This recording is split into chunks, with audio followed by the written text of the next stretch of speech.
হাসপাতালে গ্যাংস্টার চন্দন মিশ্র খুনের ঘটনা নিয়ে আলোড়ন পড়ে গিয়েছে দেশে। ঘটনার তদন্তে উঠে এসেছে একাধিক চাঞ্চল্যকর তথ্য। জানা যায় ওঙ্কার সিং ওরফে শেরুর সঙ্গে নিহত চন্দন মিশ্রের ভালো সম্পর্ক ছিল।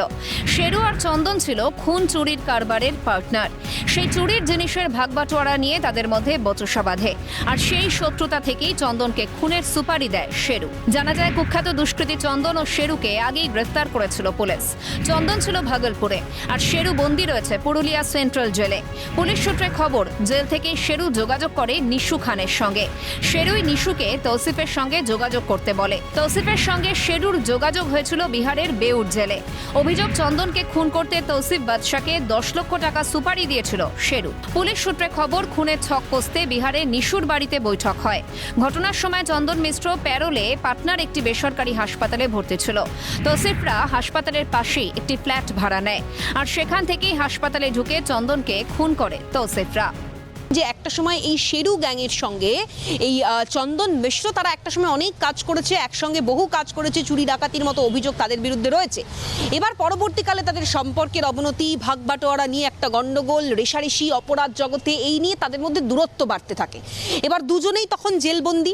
যেটা মূলত শেরু যেটা মনে করছে, এই শেরু সিং তিনি যেটা মনে করছেন যে এই চন্দন তিনি যে জেলে বন্দি রয়েছেন সেই সময় শেরুর অত্যন্ত গুরুত্বপূর্ণ সেন্সিটিভ তথ্য বা তাদের গ্যাং সম্পর্কিত গুরুত্বপূর্ণ তথ্য পুলিশের খাতায় একটা ভালো নাম রাখার জন্য চন্দন শেয়ার করে দিচ্ছেন পুলিশ আধিকারিকদের, এবং সেই জন্যই নাকি মূলত তিনি প্যারোলে মুক্তিও পেয়েছিলেন এবং তারপরে তিনি হাসপাতালে ভর্তি হন তার হার্ট ডিজিজ ট্রিটমেন্টের জন্য।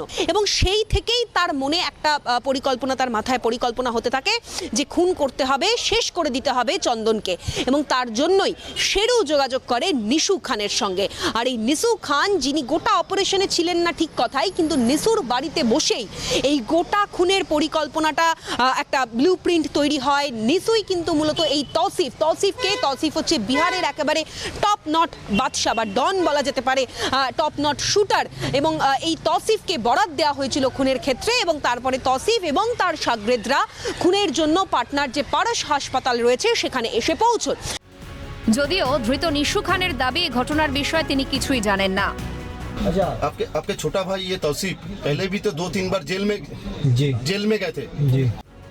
অন্যদিকে ঘটনায় ধৃত 4 অভিযুক্তকে রবিবার আলিপুর আদালতে তোলা হলে তাদের 22 তারিখ পর্যন্ত ট্রানজিট রিমান্ড মঞ্জুর করে আদালত। ওই দিন বিহারের আদালতে তোলা হবে ধৃতদের। পাটনার গুলিকাণ্ডের ঘটনা তদন্তে আগামী দিনে আর কি তথ্য উঠে আসে সেটাই এখন দেখার। ক্যামেরায় প্রসন্ন নস্করের সঙ্গে অভিরূপা সাহা ও রাজীব নস্করের রিপোর্ট, ক্যালকাটা নিউজ।